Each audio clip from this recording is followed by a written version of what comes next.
നമ്മുടെ ഈ സമ്മേളനത്തിൽ അധ്യക്ഷ വഹിക്കുന്ന പ്രിയപ്പെട്ട കുഞ്ഞാൾ സാഹിബ്, ഉദ്ഘാടനം ചെയ്ത അഭിമന്യനായിട്ടുള്ള സയ്യിദ് ഷാദിഖ് അലി ശിഹാബ് തങ്ങൾ, ഇവിടെ നിങ്ങളോട് സംസാരിച്ച ശിഷ്ടാതിഥികളെ, സഹോദരി സഹോദരന്മാരെ, മഹാനായ സയ്യിദ് മുഹമ്മദ് അലി ശിഹാബ് തങ്ങളെ എന്ന് മാത്രമല്ല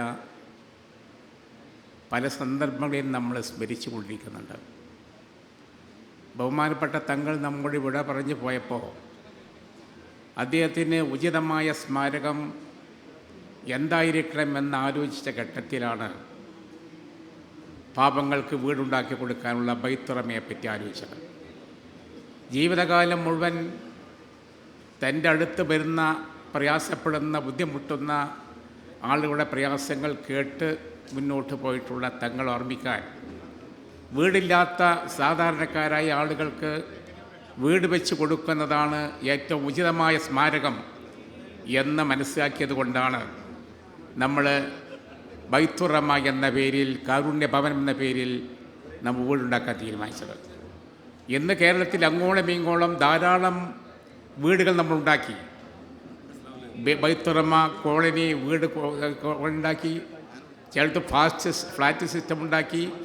അങ്ങനെ ധാരാളം പാവങ്ങൾക്ക് വീട് വെച്ച് കൊടുക്കാൻ തീരുമാനിച്ചത് ബഹുമാനപ്പെട്ട തങ്ങളുടെയുള്ള ഓർമ്മയ്ക്ക് വേണ്ടിയാണ്.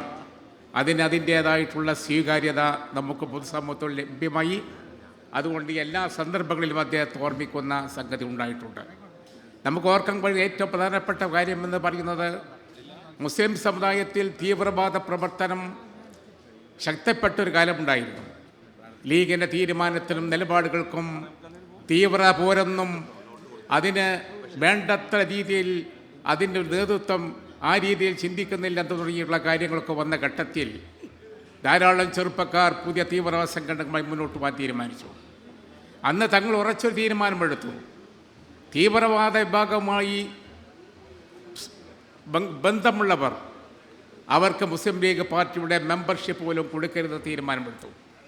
അന്ന് തങ്ങളെടുത്ത തീവ്രവാദ നിലപാടിനെതിരായുള്ള മുന്നോട്ട് പോയതിൻ്റെ ഫലമായി നമ്മുടെ പ്രശ്നങ്ങൾക്ക് പരിഹാരം ഉണ്ടാക്കാൻ ജനാധിപത്യ സംവിധാനത്തിൽ ഉറച്ചു നിന്നുകൊണ്ട് മാത്രമേ സാധ്യമാവൂ എന്ന അദ്ദേഹത്തിൻ്റെ നിലപാട് അംഗീകരിക്കപ്പെടുക മാത്രമല്ല, എല്ലാ തീവ്രവാദ പ്രവർത്തനങ്ങളും സംഘടനകളും ഏറെക്കുറെ അസ്തമിച്ചു കഴിഞ്ഞു എന്ന് നമുക്ക് എല്ലാവർക്കും അറിയാൻ കഴിയും.